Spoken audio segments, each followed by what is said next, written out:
Bradley Beal has had to adjust more than anyone in the Big Three, but now that the Suns actually have a starting point guard and a new head coach, what can be expected of Beal under Mike Budenholzer? On day 16 of our Suns season previews, we're going to be diving into what to expect from Beal and his role in year 2 with the Suns. Between Devin Booker, Kevin Durant, and a new starting point guard, Beal will have to continue being comfortable as a spot-up shooter off the ball. Those guys will all draw attention, and having Beal weak side in the corner feels downright unfair. Fortunately, Beal shot a career-high 43% from 3 last year. He ranked in the 86th percentile in points per possession on all spot-up looks, and he made 43% of his corner threes, nearly 44% of his catch-and-shoot threes, and 50% on wide-open threes. According to the B-Ball Index, Beal only ranked in the 63rd percentile in openness rating last year, but Budenholzer's offense, the arrival of pass-first point guards like Tyus Jones and Monte Morris, and a year of familiarity should help that number go up. Another number that needs to go up, Beal's 4.4 long-range attempts per game. You can see Coach Bud's philosophy already shining through Beal's thought process in the preseason, but when Beal's been asked about it, he's fully acknowledged that it'll be an adjustment, in his trademark Bradley Beal way. It seems like a common theme from Bud and James earlier was getting up a lot more threes this year. Just wondering, how prepared are you, Devin and Kevin, as the leaders to take the onus and take more of those threes, considering you're mid-range heavy guys? Well, we don't have a choice. You see, I'm trying to get there. I'm still my mindset. I'm trying to program myself to just be more aggressive. Bud is forcing me to do that. And he's forcing all of us to be like that. Like, shoot more threes, look to shoot, look to be aggressive. Coach Bud pulled me in his office the other day and showed me like 5 or 6 clips of me literally passing up threes and like driving into defenses and turning the ball over, driving into defenses and shooting a long 2 and it's like just shoot the 3. It's different in a lot of ways, and so we're all trying to kind of program ourselves to stop passing up shots, be more mindful of shooting threes. Like I shot a step back 2 at the top of the key and I was mad. I'm like, shit, if I take one more step back, it's a 3. It's just trying to get that mindset back, but I think just being more aggressive helps me in that fashion. We've seen a few examples of what Beal is talking about already in the preseason, but it's okay to take some time to adjust, and a make is still a make. But the Suns aren't just going to relegate an all-around player and scorer like Bradley Beal to the corner, and for their part, the Suns seem excited about the prospect of having actual point guards to put Bradley Beal back in a more familiar, comfortable role off the ball. I can definitely go back to being the Brad we all have hoped. I think that's Brad just being hard on himself, but he's the type of guy that I want to go to war with any day. Brad's a player, so I think it'll give him a little more balance where he can get to his natural position as a 2 guard. But it also helps him because the guys that we brought in are phenomenal playing off the ball, so he doesn't have to lose the opportunity to be the primary initiator, ball handler, and think aggressively offensively. I'm excited for it for sure. I mean, still gonna have some ball handling responsibilities, but obviously not being the focal primary point guard. Which helps all of us. It's helped me, helps Book, helps Kay, helps Grayson, helps all of us because now we can go back to being our traditional roles and we can flourish in, what we've done well and got us to this point in our careers. So what does Brad being Brad look like? For starters, putting more pressure on the rim. Last season, the Suns ranked 25th in their frequency of shots at the rim, but Beal gave them a consistent driver who ranked in the 90th percentile in drives per 75 possessions and the 77th percentile in percentage of unassisted makes at the rim. For all the concerns about his injury history and age now that he's 31, Beal still has impressive burst with a lightning-quick first step, clever footwork around the basket, and underrated strength finishing through defenders despite his compact frame. He really lives up to his Panda nickname in that way. Filtering out garbage time, cleaning the glass had Beal shooting 70% at the rim last year, which ranked in the 87th percentile among guards. His hesitation dribble helps free him up for lanes to the basket, and he can cross people over like his Washington days, sometimes more than once, at any given moment. Beal's drives aren't just about going one-on-one though, since that usually draws in the help defense and it allows him to find bigs in the dunker spot with a nice little pocket pass, look for cutters in the lane, or even locate shooters in the corner. That's helpful for a team with all these shooters. Another staple of Bradley Beal's game is dribble handoffs.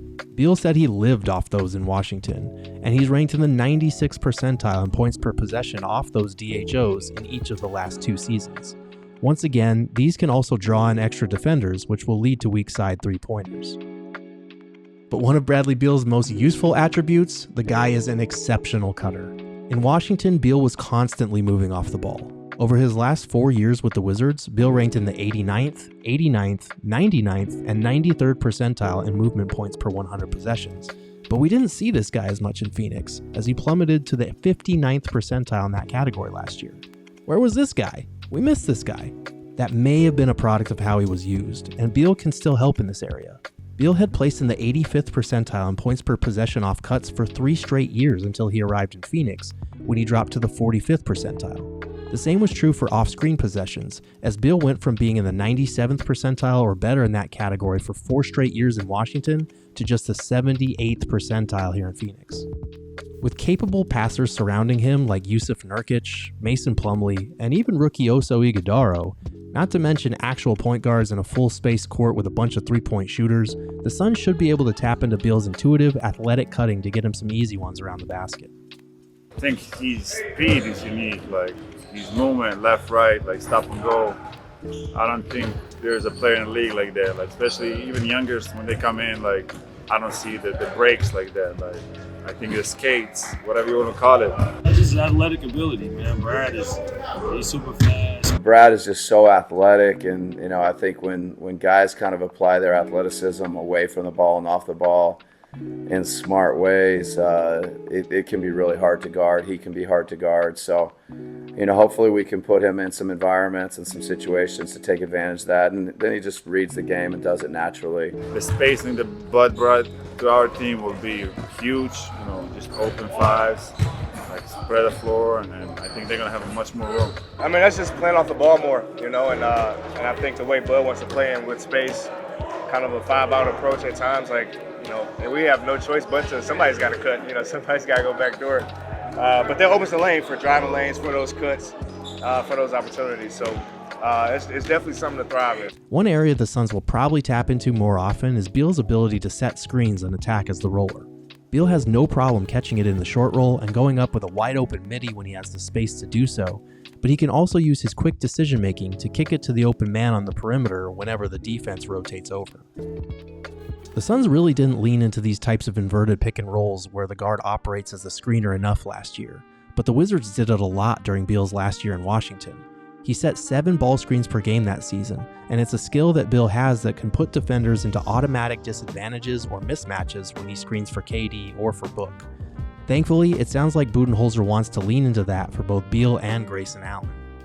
The whole league, it's, you know, the different combinations and trying to mix up and just try and get, you know, advantages for people. And again, their athleticism, you know, they're kind of smarts. Both Brad and Book are, you know, smart and can kind of, you know, some of the tricks and some of the little nuances to being screeners, and whether it be slipping out and catching and shooting threes, or going catches or rolling and different things like that, and then becoming playmakers. So, you know, just trying to put good players in good spots. Finally, as much as Bradley Beal can operate as a screener, he's no slouch on the ball either. Beal has no problem using screens to free himself up, ranking in the NBA's 96th percentile in points per possession as a pick-and-roll ball handler, but he also made the right reads in those situations.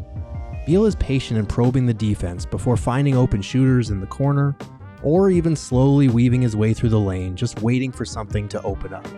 Beal doesn't have to worry about point guard duties and can just focus on being Brad again, but his pick-and-roll playmaking is another weapon for the Suns as they play random.